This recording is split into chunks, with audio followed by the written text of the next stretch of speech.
جديدة في علم الفلك. الحقيقة دي الندوة الثانية من ندوات الجمعية العلمية للفلك والفضاء، وأشرف جدا أن أنا أكون مشارك في هذه الندوة، وأتمنى أن أنا أصل معكم في رحلة وليست رحلة عادية، ولكن هي رحلة هذه المرة عبر الزمن. سنعود إلى أول من درسوا علم الفلك. الحقيقة قبل ما ابتدي أخش في علم الفلك عند الفراعنة ومصر القدماء، لابد إن أنا أفرق بين حاجتين، ودايما في كل محاضرة بقولهم. الحقيقة دي عاملة لي أزمة نفسية، الفرق بين علم الفلك وعلم التنجيم. علم الفلك هو علم ينتمي إلى الفيزياء والكيمياء والرياضة والإحصاء لما هو خارج الغلاف الهوائي الأرضي. لكن علم التنجيم هو علم افتراضي ليست له أي أسس، ولا يستطيع إنسان أن يربط حياته بحياة كل الناس على طريق النجوم. دي أول حاجة. إحنا مش بتوع جلا، إحنا بتوع العلم. إذا جه العلم يبقى لابد أن يخرج التنجيم اللي إحنا عاملين نعاني منه في القنوات الفضائية لغاية امبارح. الحقيقة كنت أنا بتصل بالمذيعة على القناة وأقول لها الغوا كلمة فلكية، قولوا منجمة ومحدش هيزعل منها. الحقيقة العنوان زي ما حضراتكم شايفين، الفلك عند قدماء المصريين. ولو لاحظتوا حضراتكم هتلاقيني واخد سهم من عند قدماء المصريين إلى الهبوط على سطح القمر. هل كان للمصريين القدماء فضل في هذا العلم لدرجة إنهم يقدروا يقولوا إن إحنا اللي قلنا لكم انزلوا على سطح القمر ولا لا؟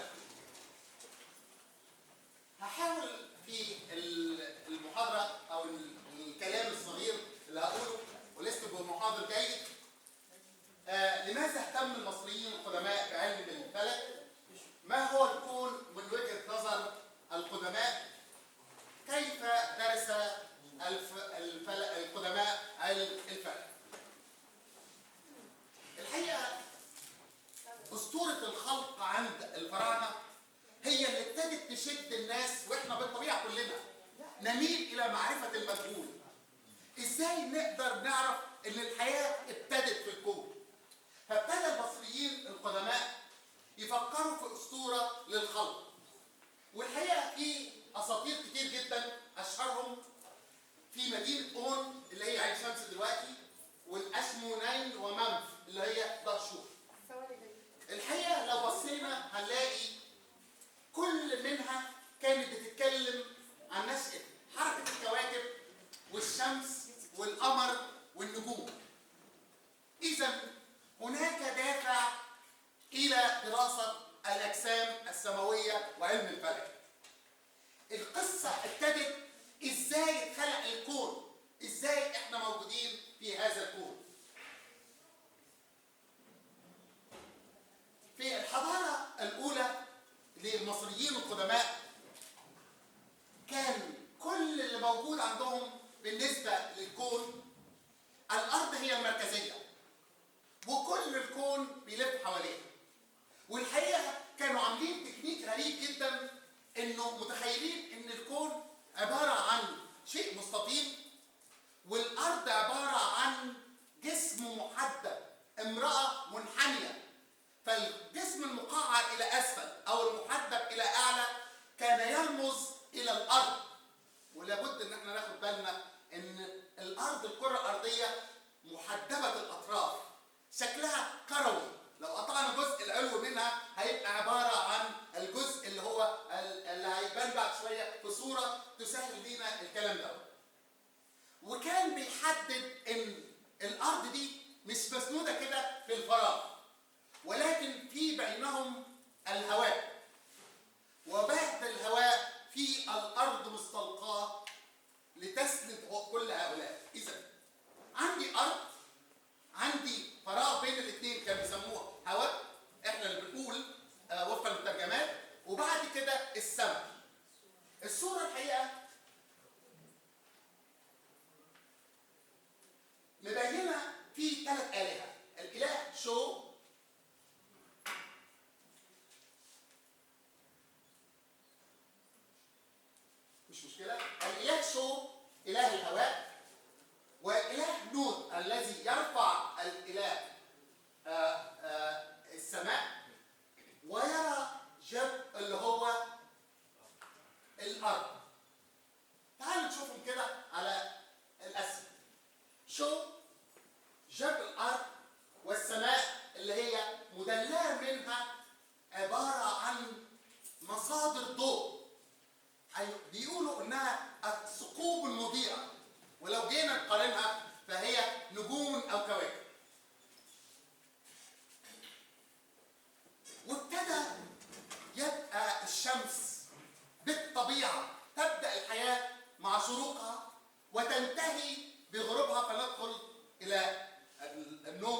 هي مصدر الحياة.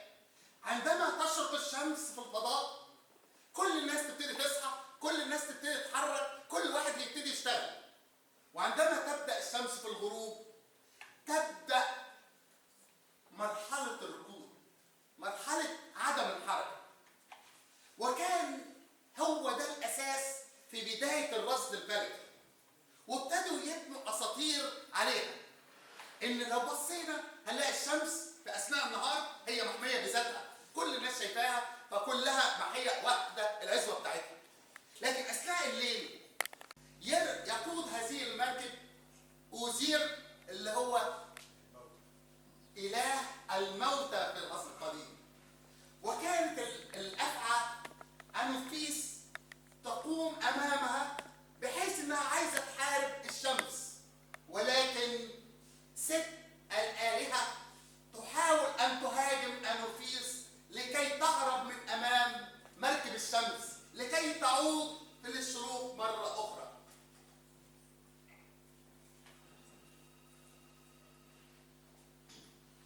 وإذا فالشمس هي المعبود الأول. والحقيقة ما بحبش أقول المعبود أو الإله، ولكن رمز الإله عند الفراعنة. وبناء عليه ابتدوا يبصوا للشمس بتركيز، يشوفوا امتى بتشرق وامتى بتغرب، بتقعد قد ايه في وقت الشروق وبتقعد قد ايه في وقت الغروب، وبناء عليها اقدر اتابعها خوفا انها تخش تحت في العالم الخلفي عالم الموت ولا تعود، يبقى خلاص انتهت الحياه على الارض. كانت الشمس الحقيقه بياخدوا لها رمز، الرمز ده ما زلنا نحن فلكيين بنستخدمه بالعلامه قرص وفي نقطه. كل الفلكيين عارفين ان دي العلامه بتاعت علامه الشمس. وكان الشمس بتاخد مجموعه من الاسماء: رع، اتوم، اتون، امون، فتاح. وهنشوف بعد شويه كمان اسماء اخرى في كل لحظه من لحظات مرور الشمس. اول ما الشمس تطلع على الافق وهم بيعزوا اللحظه دي قوي، وهتلاقوا مجموعه كبيره جدا من المعابد الفرعونيه تعتمد فكرتها على فكره الشروق ودخول الى المعابد، فكانوا بيسموها رع اور اتون. الجزء الثاني اول ما تظهر في الافق حور اخو تي، واخدين بالكم انا بقطعها زي ما انا شايفها، لكن هو اكيد في الفرعوني ما كانوش بينطقوا زي كده، ده كده فرعون صعيدي، واخدين بالنا؟ عند الشروق احسن في صعيدة هنا يزعلوا مننا. عند الشروق في خوبر، حربقة، او الطفل عند الشروق. ده في اللحظة ابتدت يبقى خدت الافق، وابتدت بعد كده بالنسبة له الشروق معناها يرى للعين لكل الناس. عند الظهر في الحيان زي ما بيسموها كده، الحور ايه حور رع، والكلمة دي معناها ان الاله رع موجود.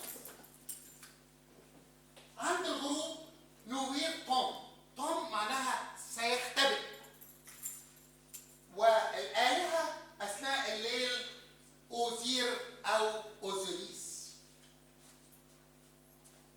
ومن هنا يتضح أن الشمس كانت محور تركيز المصريين، ولكن في وجود الشمس هناك من لهم نصيب في الرؤية.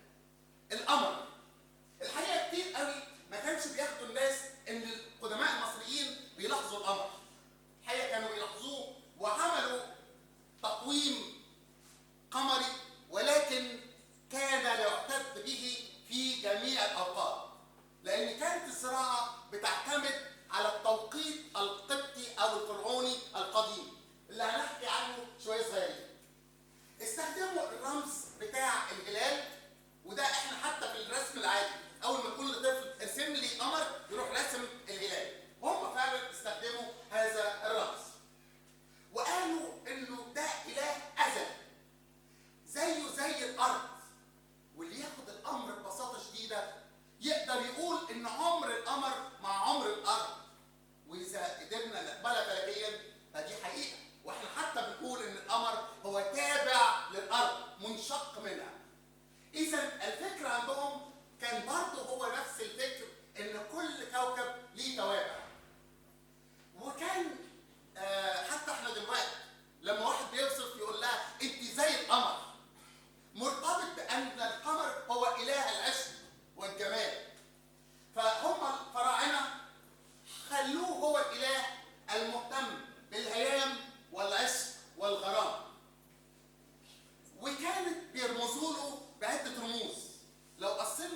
رمز او الهه للقمر.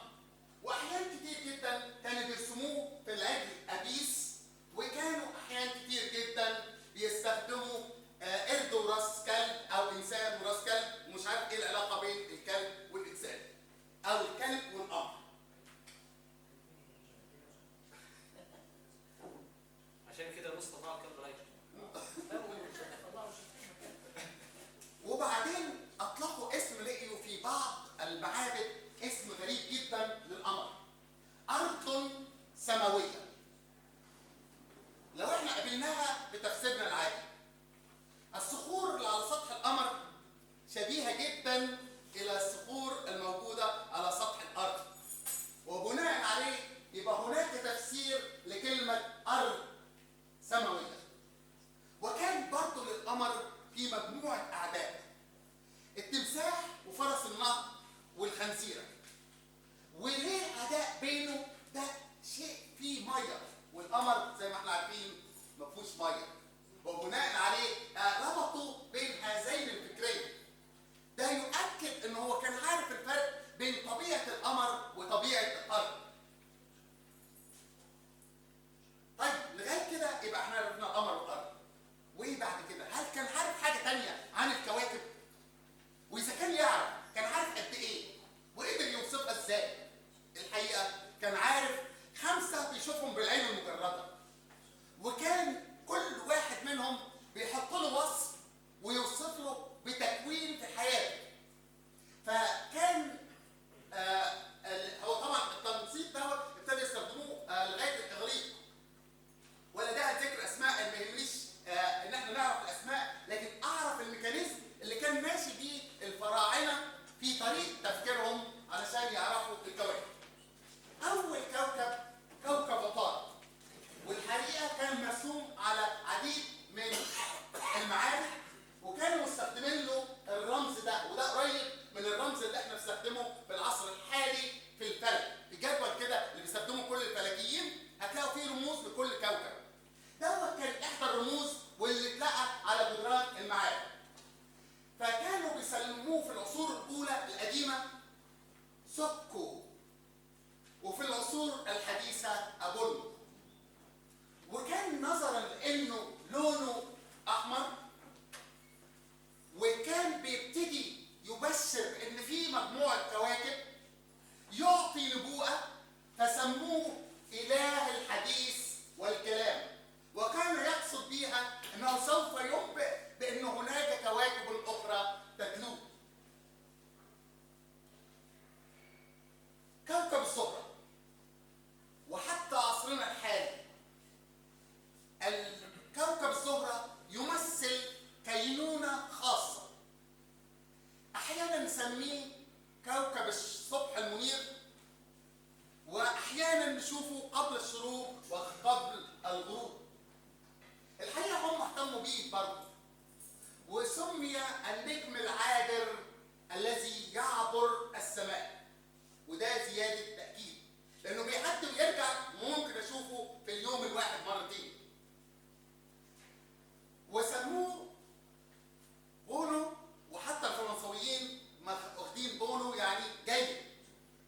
فبناء عليه هو التقطوا هذه الكلمه من الحضاره الفرعونيه، وايضا سموه في العصر الحديث فينوس، آلهة الجمال. نجم السماء كان ليه عدة أسماء، لو جالي ظهر الصبح وايتي، ونجم الصباح تيري، وكذلك دينو لو كان في المساء، وداود لو كان ظاهر قريب من الصبح عن الفجر. الحقيقه الزهره لو بصينا للعلامه بتاعتها قريبه جدا من علامه الارض، وبرضه هم ما حطوش علامات عشوائيه. احنا بنسمي الزهره احيانا توأم الارض، وبناء عليه عملوا نفس الرمزيه ولكن واحد فوق واحد تحت. وكمان نظرا لانه من اجمل الكواكب في الرؤيه بالعين المجرده، فبنلاقيه لامع جدا وبيبقى شكله مميز، لدرجه ان اول ما تبص للسماء هو موجود يلفت نظرك وتبص له مباشره. فكانوا بيقول انه عند القمر هو اله الايام والحب والعشق، ومين اللي حافظ عليهم؟ هو اله حمايه الزواج، ويرمز اليه الرغبه والشوق. اذا رابطين حياتهم العاديه برموز فلكيه، ويمكن ده اللي ابتدى يخلق فكره التنجيم. كوكب المريخ. كوكب المريخ في الازمنه الاولى تريشين، وفي الازمنه المتاخره هرقل. الحقيقه ليه سموه بالاسم ده؟ كوكب المريخ متميز بايه؟ باللون الاحمر. واللون الاحمر كان في العصور الاولى يرمز الى الحرب او الدماء. يبقى هو الاله المعبر عن الشجاعه والجرأه والحماس، لدرجه ان احدى الاسماء حور الاحمر، ودي كلمه مباشره تعبر عن لونه، معناها انه قدروا يرصدوه وبكفاءه عاليه لدرجه ان هو يحدد لون هذا الكوكب. وفي احدى المعابد، معبد دندره، لقيوا في حاجات بتثبت حركه المريخ التراجعيه. زي ما حضرتك تشوف لو انا ماشي كده وببص على حاجه فبيتهيألي انها ايه؟ بترجع في الاتجاه العكسي. ودي فعلا لقيوها بوضوح جدا على وجه الخصوص في سيتي الاولى ومعبد الرامسيوم، وفي خريطه للنجوم بيسموها سينمور ميبل للنجوم. الحقيقه الخريطه دي افادت كتير جدا في تحديد حاجات بعد كده هقولها سريع جدا بحيث ان انا ما اطولش عليكم، لكن كل الهدف اقول ان علم الفلك هو علم فرعوني. كوكب المشتري. الحقيقه مش عارف انطق الاسم الكبير ده، ولكن كانوا بيقولوا ان هو نجم اوزوريس. حتشبسوت، الله اعلم ده معناه ايه، لكن معناها مرشد الفضاء الغامض. طبعا كل الترجمات دي مبنيه على ترجمه حجر رشيد، لكن هل هي الترجمه دي حقيقيه ام لا؟ ولكن بيحاول يطابق بينها وبين الموجود.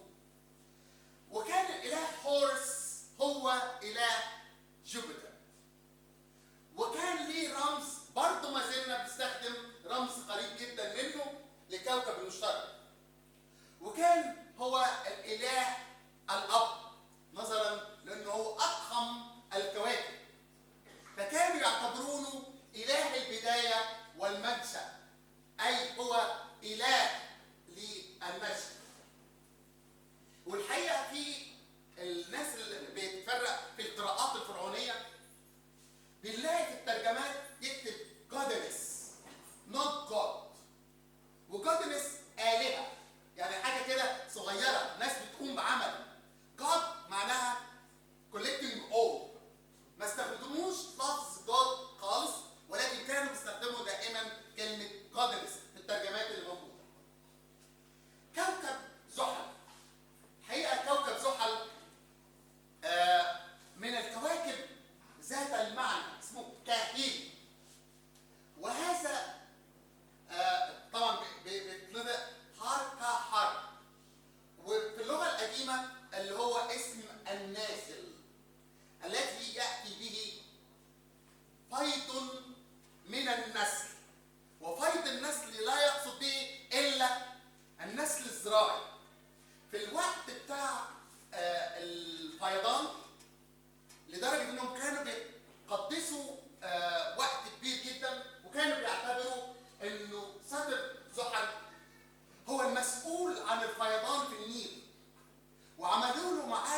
يزود النيل. وكان في الفترة الأخيرة في آخر الحقب الفرعونية سموه سيتر. سيتر أو سيتر ده جاي من كلمة ساترن اللي استخدمها الإنجليز لوصف كوكب زحل. وأرضنا بلا أدنى شك درسوا فيها قد ما قدروا يدرسوا. فكان ليها اسم جاب في الأول وبعدين سموها سيبو، وقالوا إنها الآلهة نفتيس وظيفتها هي حراسة الأرض من أي عدوان من أي كوكب آخر أو من أي جسم آخر. يبقى إذا كانوا مؤمنين إن في نيازك وشهب بتنزل تغزو الأرض، ولكن الأرض محمية بطريقة طبعا الأساطير الفرعونية كانت وسيلة لتبسيط المادة العلمية وليست تعقيدها. فكانت بتقول حدوته علشان تقول لي في حدث بيحصل بس انت تقراه ازاي. طيب ده كده كواكب قلنا كبيره وشكلها واضح وبتقدر تتشاف بالعين مجرده. ولكن هل ممكن نستخدم النجوم؟ نقدر نستخدم النجوم. عاملين الجهاز ده هو المخرج اللي كان بيتكلم عليه الدكتور اشرف، وهم بيسموه جهاز شد الخيط. جهاز شد الخيط ده بيبقى ماسك اتنين في وزن في النص، وبعدين بيبقى مايل على حسب مجال رؤية الشخص، وبناء عليه الخط العمودي يحدد منه النجم المرصود او المراد رصده. والحقيقة ده كان ليها طريقة رصد دي بالليل، وكانوا في الشمس بيعملوا طريقة تانية طريقة الظلال. فكانوا بيحطوا حجارة في منطقة اسمها نابا بلايا موجود فيها مجموعة من الحجارة بزوايا مختلفة، والزوايا المختلفة بتوصلني إلى نفس القيمة. الدليل إن هم فعلا رصدوا النجوم. لو حضراتكم رحتوا معابد زي معبد إسنا وأرمانتو دندرة، الحقيقة أنا رحت شفت بتاع دندرة وكان شيء مذهل للغاية. لو بصيت للسقف بتاعه هلاقي الكونستليشنز، المجموعات النجمية اللي احنا عارفينها اللي احنا بندرسها، عدد كبير جدا منها. وقد استخدم بعد منها اليهود مجموعة بأسماء. انظروا إلى الثريا والجبار، دي موجودة في التوراة. الثريا مجموعة الثريا اللي هي مجموعة السبع نجوم اللي احنا كلنا عارفينها. الجبار اللي هو الأربع نجوم والحزام اللي في النص. إذا هم عرفوا الأبراج. والأغرب من كده إنهم قسموا السماء إلى 12 برج، اللي احنا بنعتبر دلوقتي إن احنا حدث عمالين ننسب إلى الكونستليشنز، وهم كانوا راصدينها ورسمينها قبل منا بكتير قوي. على سبيل المثال برج الثور كانوا رمزين له بالرمز أبيس. لو بصيت للجدول اللي موجود، انا خدت بس معبد دندرة والمقارنه بينه وبين الرومانيه والعربيه والهنديه، مستخدمين تقريبا نفس الرموز ونفس الاسماء لجميع الحضارات. لكن كانت اقدم الحضارتين هي الحضاره المصريه القديمه والحضاره الهنديه، والاثنين دول في تواصل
قد ايه، وعارف الحركه بتاعه الشمس خلال كل برج بتفضل تقريبا شهر.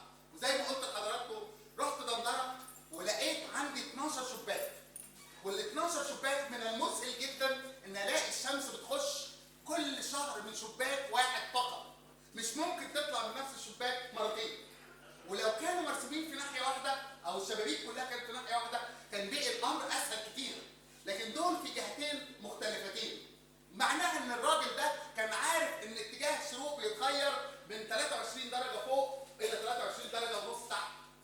وبناء عليها لو بصينا للرسمه الموجوده قدام حضراتكم، مقسم السنه لاربع فترات، وبين الفترات موجود 4 اشكال متواصله. لو خدنا دول ما نقدرش نقول ان دول المواسم الاربعه، وكل واحد كان بيشمل 3 شهور، وكل في الاخر بيفضل عندهم 5 ايام، ايام النسيء. وده كان بيبقى احتفال عام، كل الناس في اجازه وكل الناس بتنزل تفرح، اللي احنا بنقول ان ايام النسيء ايام غير سعيده. الكلام ده معمول من 2400 قبل الميلاد. محطوط اول تقويم دقيق جدا 365 وربع يوم، اللي احنا عمالين نلخبط فيه الدنيا. كان الدكتور اشرف قال حتتين ورا بعض، احداهما الفكره الاصليه انه كانوا بيقولوا انه ده تقويم شمسي، لكن الحقيقه هو لا تقويم شمسي ولا تقويم نجمي، ولكن هو تقويم يبنى على الشروق الاحتراقي لنجمه سيريس. اللحظه اللي انا اشوف فيها الشمس بتشرق، النجم سيريس بيظهر والشمس لسه ظاهره. الجزء بتاع الدكتور اسامه بيقول ان الترجمه بتاعت الكلمه كانت غلط. الحقيقه في اللغه الفرعونيه القديمه الهيروغليفيه، الهيراتيقيه، الدنموطيقيه، واللي اتنقلت فيها القبطيه، والحروف ابتدى شكلها الرمزي يتغير تدريجي، فاحنا مش عارفين في العصر اللي اتكتبت فيه هي كانت ترمز الى ايه، لكن الكلام دوت انا جايبه من كتاب معنى الحروف الفرعونيه. هو حتى يعني الحروف الموسيقيه انا شايف شكلها ازاي، انما في الكلمه لا حضرتك زي الكتابه زي ما حضرتك تكتب رقعه ونسخه، فدي الكتابه الرقعه بتاعتها، واخد بالك؟ يعني الكتابه النسخ كانت كلها كتابه باشكال. فانا الحقيقه مش جايبها من عندي، لكن انا جبتها منقوله زي ما هي. المهم فبقيه القصيد رجعت الى عندي مجموعه فصول اللي هي الشهور بتاعت السنه: توت، وبابا، هطور، كهف، طوبه، امشير، برمهات، برمودا، بشمس، باقونه، ابيب، مثلا.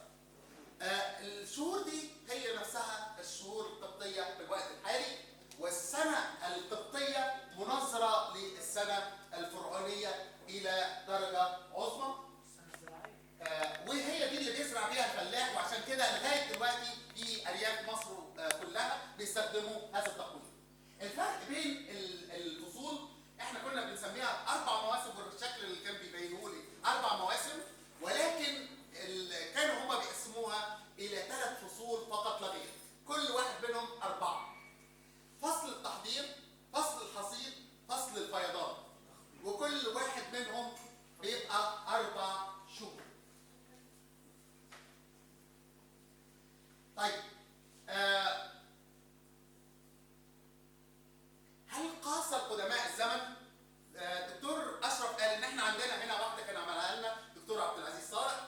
الحقيقه في الاصل بتاعها موجود في فرنسا، والعباره عن اناء وفي مستوى علوي وفي فتحه بينزل فيها الميه، فبيقدر يحسب منها الزمن على حسب الخطوط اللي هينزلها من داخل الاناء. الساعه النجميه قدروا يعرفوها وبسهوله جدا.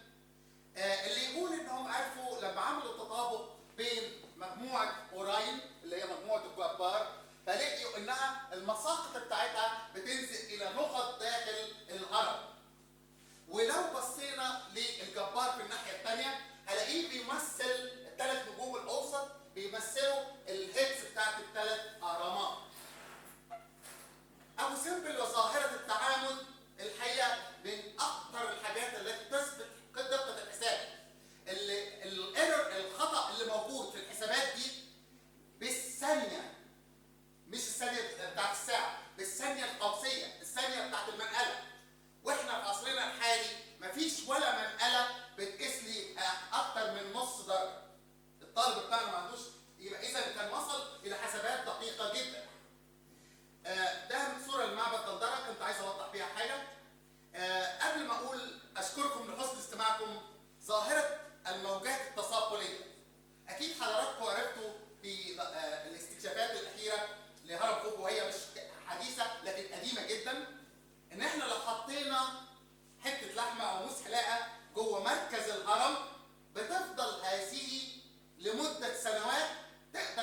الموجات الكهرومغناطيسيه ولا يجمعها. حضرتك لو كان عندك الصواعق ورعد في اوروبا كلها بيعملوا تاور وفي سن مدبب فوق، ليه؟ عشان يسرب كل الموجات الكهرومغناطيسيه الى الارض. شكل الهرم مش سن مدبب، يعني قمه الهرم هو شكل مدبب، فيساعد على تسريب الشحنات الكهربائيه الى الارض وبناء عليها اي موجات كهرومغناطيسيه لا تصل.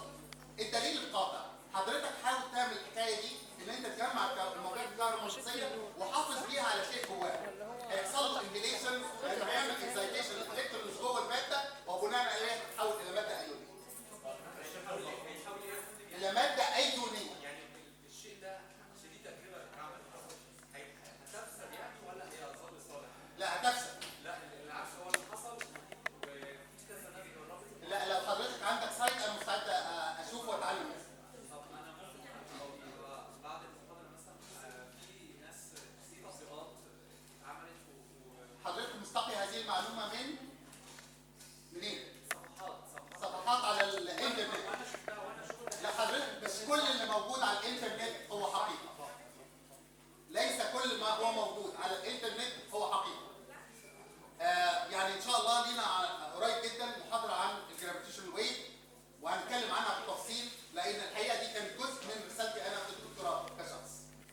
ممكن انه هنا بالشكل المخروطي كمان هو اكفأ من الشكل الهرمي في حته حضرتك كانت وكده حجم الشفره اللي هي بتاع التجارب يعني تم ان فعلا الحفر مركز كبر وليس السنتر بتاع الشكل فادى نتائج بالنسبه يمكن يعني بالنسبه اعلى شويه. هو الحقيقه في حاجات تحتاج الى تساؤلات. ليه المسله سطحها العلوي مدبب زي شكل الهرم بالظبط؟ واخد بالك؟ ده تساؤل وده طبعا انا لزيت الوقت ما التمستش الى هذه النقاط. الحقيقه في حاجات كتير جدا كنت عايز اتكلم فيها بس طبعا انا عارف الفتره محدوده الى الحد. دكتور حسن طول الوقت شيء لا أمورنا. هو بس حضرتك انا يعني المحاضره جميله بس انت في الحاجات التاريخيه دي انا اتلخبطت فيها. يا ريت اعرف المصادر اللي انت اخذت منها الزوريس واوزيس لان انا قريت فيها. هو انا اولا اشكر الدكتور اشرف شاكر لانه امدني بمثلا ما لا يقل عن 15 كتاب كنت ببحث عنهم طوال الوقت، منهم كتب الدكتور عبد العزيز صالح مصر القديمه، وكتاب هو اشتراه لي الحقيقه انا اشكره جدا عليه الفلك عن القدماء المصريين.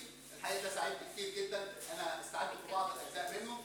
فالحقيقه دي كتب بتتكلم هيستوريكالي.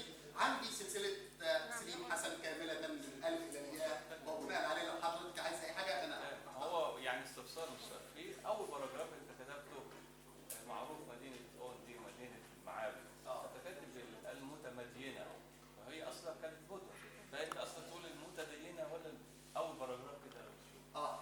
صح بعض بس لا طبعا انا رسالتي طبعا بتكون صح، يبقى أنا خطأ صح.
الفكره ان المصريين رصدوا ان الارض لفت دوره كامله حوالين الشمس بطريقه غير مباشره عن طريق رصدهم لنجم الشعاع الياباني، لان هو كان صعب جدا في الوقت ده يعرف الارض لفت مره واحده حوالين نجم الشمس. دي دوره سيونيكا